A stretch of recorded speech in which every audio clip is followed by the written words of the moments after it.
BRS ఉంటేనే బీఆర్ఎస్తో పొత్తు పెట్టుకోకూడదని BJP అగ్రనాయకత్వం నిర్ణయానికి వచ్చింది. నిన్న పార్లమెంటరీ బోర్డు మీటింగ్ అయింది. పాపం బీజేపీలు రోజు మొత్తుకుంటారు, మాకు పొత్తు లేదు, పొత్తు లేదు, పొత్తు లేదు, మేము ఒంటరిగానే పోతాము, 17 పోటీ చేస్తామని చెప్పినా కూడా మీడియాలో కాంగ్రెస్ అనుకూలంగా వచ్చే విధంగా బీజేపీకి వ్యతిరేకంగా ఉండేటువంటి మీడియా కాంగ్రెస్కి అనుకూలంగా ఉంటుంది, బీజేపీకి వ్యతిరేకంగా ఉంటుంది. ఎందుకంటే అది కమ్యూనిస్టులు నడిపేటువంటి పత్రికలు కూడా ఉంటాయి కదా, కమ్యూనిస్టు భావజాలంతో ఉండేటువంటి వాళ్ళు రాసేటువంటివి కూడా బీజేపీకి వ్యతిరేకంగా ఉంటాయి. అది సహజమైనటువంటి విషయం.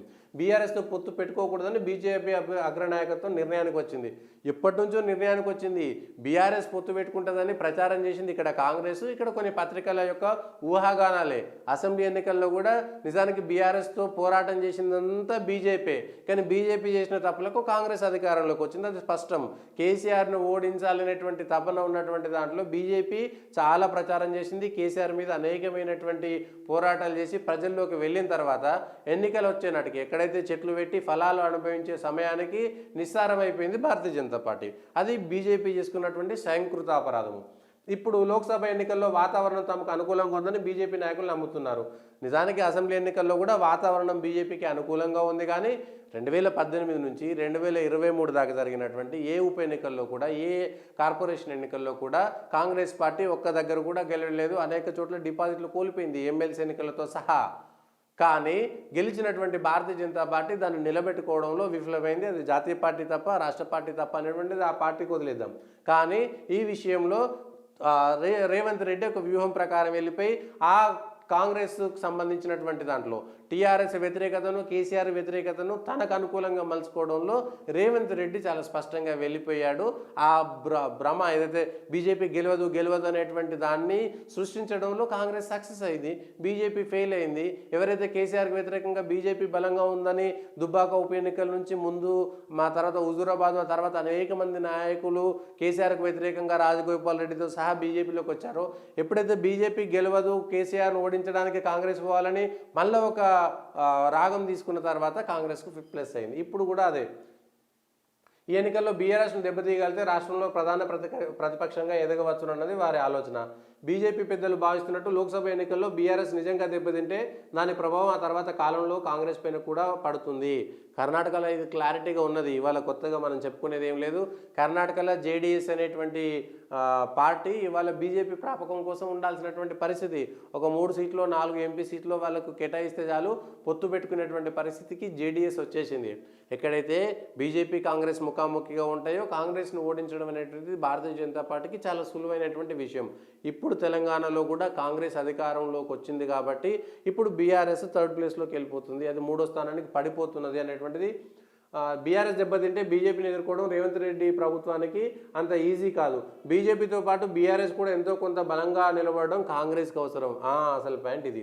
అసెంబ్లీ ఎన్నికల ముందు కాంగ్రెస్ బీజేపీలు పోటాపోటీగా ఉన్నప్పుడు కేసీఆర్ ప్రభుత్వం తనకు డోకా లేదన్న భరోసాతో ఉండింది. ఆ తర్వాత జరిగిన కొన్ని పరిణామాలతో బీజేపీ బలహీనపడంతో బీఆర్ఎస్ ఓడిపోయి కాంగ్రెస్ అధికారంలోకి వచ్చింది. ఇది స్పష్టంగా ఇప్పుడు మనం దీనికి ఒక్క సెకండ్ ముందు మాట్లాడుకుంది ఇదే. బీజేపీ బలంగా ఉంది, కాంగ్రెస్ బలంగా ఉంది. బీజేపీ టీఆర్ఎస్ను ఓడిస్తుంది, కేసీఆర్ను నరేంద్ర మోడీ ఓడిస్తాడనేటువంటి ఒక వాతావరణం వచ్చిన తర్వాత కొన్ని కారణాల చేత బీజేపీ స్వయంకృత అపరాధాల వల్ల జరిగినటువంటి పొరపాట్ల వల్ల కాంగ్రెస్ పార్టీకి కలిసి వచ్చింది అనేటువంటిది దాన్ని రేవంత్ రెడ్డి అందిపుచ్చుకున్నాడు తనకు అనుకూలంగా. బీఆర్ఎస్ ఓడిపోయి కాంగ్రెస్, ఈ నేపథ్యంలో బీఆర్ఎస్ తన ఉనికిని కోల్పోకుండా మనగలిగితే కాంగ్రెస్ ప్రభుత్వానికి పరోక్ష కవచంలో ఉపయోగపడుతుంది. సరే, నిన్నటిదాకా బీజేపీ బీఆర్ఎస్ కలిసి వస్తే అన్న దాంట్లో ఈ చివరి లైన్ క్లియర్గా బీఆర్ఎస్ తన ఉనికిని కోల్పోకుండా మనగలిగితేనే కాంగ్రెస్ ప్రభుత్వానికి పరోక్ష కవచం.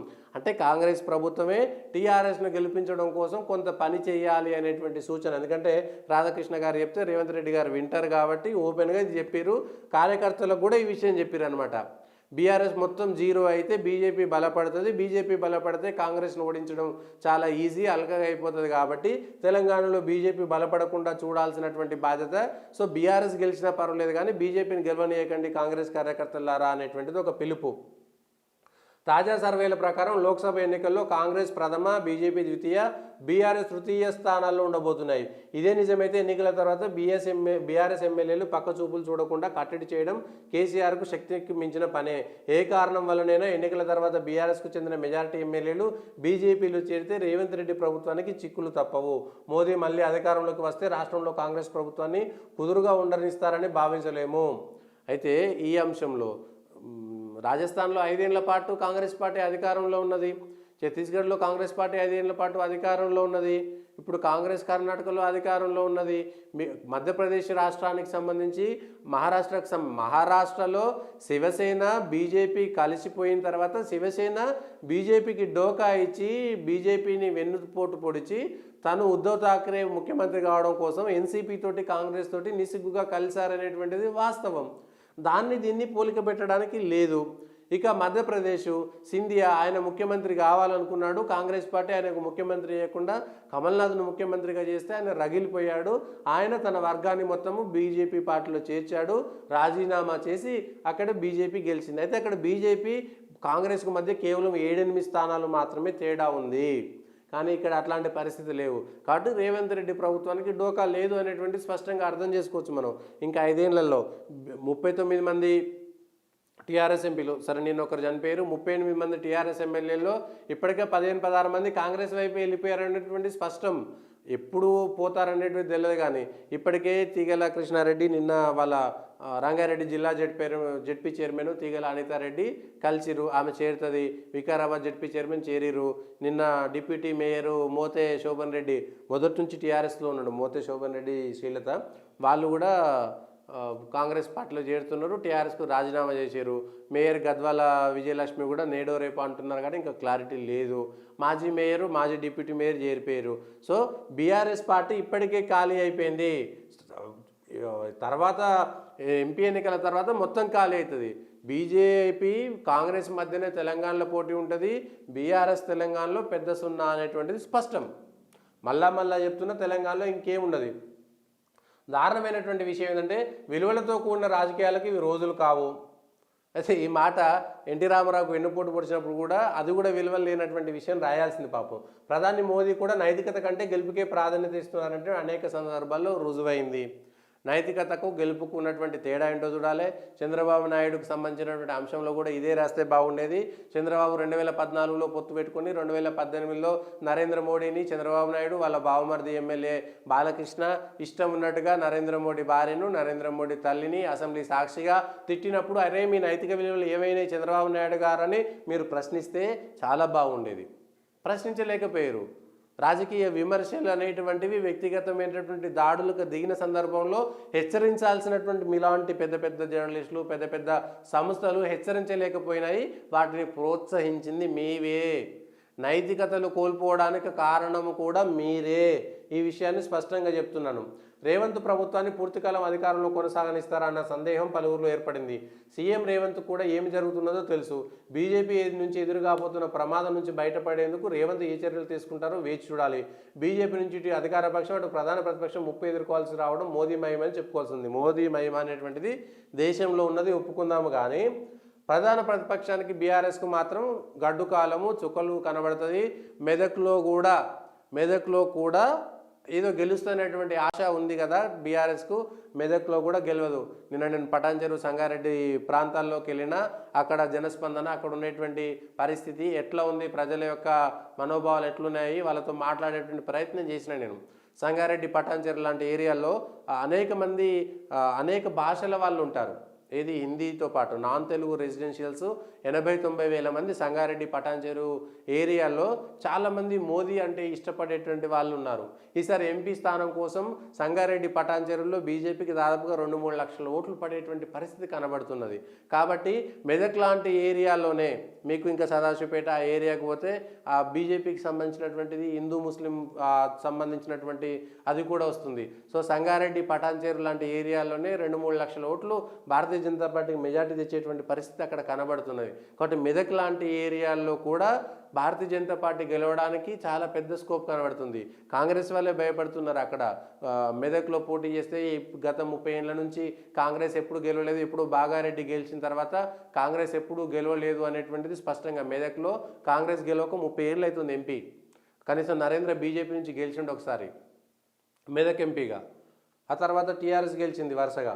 ఇది అయితే సీఎం రేవంత్ రెడ్డికి పూర్తి కాలంలో అధికారంలో కొనసాగనిస్తారనేటువంటిది అది బీజేపీ నుంచి వచ్చేటువంటిది కాదు. బీజేపీకి 8 ఎమ్మెల్యేలు ఉన్నది, బీజేపీ ఏం చేసేది లేదు. కాంగ్రెస్లో ఉండేటువంటి అంతర్గత కుమ్ములాటలు అనేటువంటి విషయాన్ని చెప్పలేకపోయారు మీరు. రేపు ఎంపీ ఎన్నికల తర్వాత వచ్చేటువంటి ఫలితాలు మొదటి నుంచి చెప్తున్నాము. రేవంత్ రెడ్డి గారికి తెలంగాణలో 10 కంటే ఎక్కువ స్థానాలు తేకపోతే అధిష్టానం దగ్గర చిన్న పేరు వస్తుంది అనేటువంటిది ఆయన ఒక దాంట్లో ఉంది.